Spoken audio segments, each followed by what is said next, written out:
Well, hello again, that's me.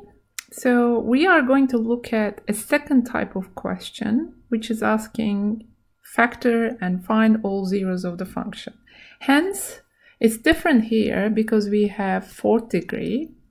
So this question is not so much different than a second degree, so we will be doing factoring. So it's like factoring a polynomial with the second degree, but here we have fourth degree. So think about it if it was like x squared plus 2x minus 24, how you would do that. It's multiples of x squared is x and x, multiples of negative 24.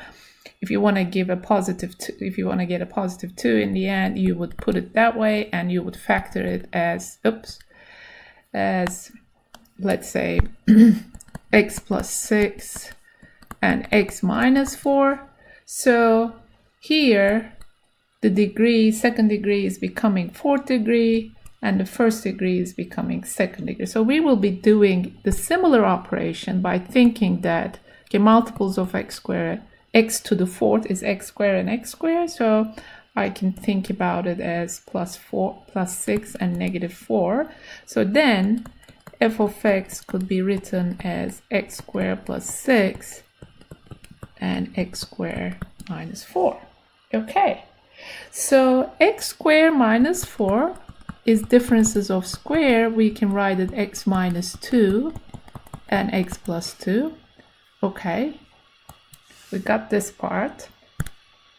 So then we can write it in a more elaborated form, if you will, in this manner. So we've got x squared plus 6. We need to deal with this one, right? Can we factor it one more step?